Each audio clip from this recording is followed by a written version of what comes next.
বাড়ি ছাড়া হওয়া, বাসভবনে অবরুদ্ধ থাকা বা হয়রানিমূলক মামলা, কারাভোগ সহ নানা হয়রানির মধ্য দিয়ে যেতে হয়েছে বিএনপি চেয়ারপারসন বেগম খালেদা জিয়াকে।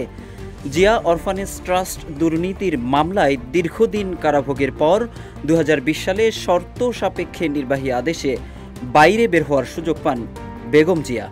বিদেশে না যাওয়া এবং রাজনীতিতে অংশ না নেওয়ার মতো কঠিন শর্তে তাকে বের হওয়ার সুযোগ দেয় বিগত আওয়ামী লীগ সরকার। এরপর এক প্রকার লোকচক্ষুর আড়ালে ছিলেন বেগম জিয়া, যেন কারাগার থেকে বের হলেও এক প্রকার কারাভোগের মধ্যেই ছিলেন তিনি। দীর্ঘ এক যুগ ধরে সেনাকুঞ্জে যেতে পারেননি বিএনপি চেয়ারপারসন। রাজনীতির মাঠে বিএনপি সহ বিরোধী দল বিশেষ করে বেগম জিয়াকে পুরোপুরি কোণঠাসা করে রেখেছিল শেখ হাসিনা, কিন্তু রাজনীতির মাঠে বেগম জিয়াকে মাইনাস করতে চেয়েও যেন ব্যর্থ হয়েছেন শেখ হাসিনা। উল্টো নিজের গায়ে লাগিয়েছেন স্বৈরাচার তকমা, ছেড়েছেন দেশ। কিন্তু দীর্ঘ কারাভোগ, জনগণ থেকে বিচ্ছিন্ন বেগম জিয়া যেন কোনোভাবেই বিচ্ছিন্ন ছিলেন না, যার প্রমাণ মিলে সেনাকুঞ্জে বেগম জিয়াকে নিমন্ত্রণ, অন্তর্বর্তী সরকারের প্রধান উপদেষ্টা ও ৩ বাহিনীর উষ্ণ অভ্যর্থনায়। একমাত্র ওয়ালটন এসি দিচ্ছে 1 বছরের রিপ্লেসমেন্ট গ্যারান্টি।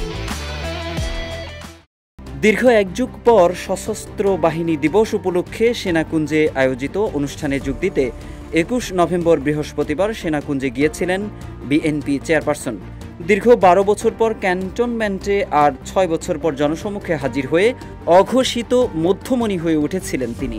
সেনাকুঞ্জে সেনা প্রধান জেনারেল ওয়াকারুজ্জামান, নৌবাহিনীর প্রধান অ্যাডমিরাল মোহাম্মদ নাজমুল হাসান এবং বিমান বাহিনীর প্রধান air chief marshal Hasan Mahmud Khan Khaleda জিয়াকে অভ্যর্থনা জানান। আসন গ্রহণের পর প্রধান উপদেষ্টাও জানান অভ্যর্থনা। সেনাকুঞ্জে বেগম জিয়াকে নিমন্ত্রণ প্রসঙ্গে একটি বেসরকারি টেলিভিশনে কথা বলেছেন ঢাকা বিশ্ববিদ্যালয়ের রাষ্ট্রবিজ্ঞান বিভাগের অধ্যাপক ডক্টর সাব্বির আহমেদ। তিনি বলেন, মাঝখানে সেনাবাহিনীর সঙ্গে যে সম্পর্কে ছেদ পড়ল তা সেনাকুঞ্জের এই অনুষ্ঠানের মাধ্যমে রিভিল করার একটা সুযোগ তৈরি হয়েছে।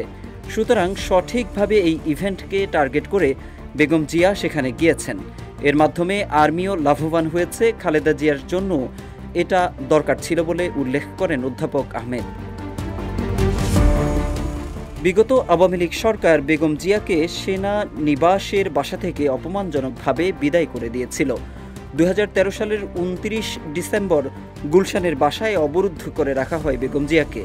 2015 সালের 5 জানুয়ারি তার গুলশানের কার্যালয়ের 2 পাশে বালু বোঝাই ট্রাক রেখে তাকে কার্যত গৃহবন্দী করে রাখে। প্রতিহিংসার আগুনে পুড়ে এরপরও তিনি করেননি কোনো আপোষ, যেসব কারণে এখনও তিনি রাজনীতির সিংহাসনে সম্মানের স্থানেই রয়েছেন। অপরদিকে রাজনৈতিক কূটকৌশলে প্রতিনিয়ত শেখ হাসিনা ও তার দল বেগম জিয়ার প্রাসঙ্গিকতা মুছে দিতে চাইলেও ঘটেছে উল্টো ঘটনা। হাসিনা নিজেই বাংলাদেশের রাজনীতিতে নিন্দিত চরিত্রে পরিণত হয়েছেন। তিনি হয়েছেন ক্ষমতাচ্যুত, ছেড়েছেন দেশ। দুর্নীতির অভিযোগে অভিযুক্ত হয়েছেন, আন্তর্জাতিক আদালতে তার বিরুদ্ধে হয়েছে মামলা, অর্থাৎ তার সকল ষড়যন্ত্রই যেন ব্যর্থ হয়েছে।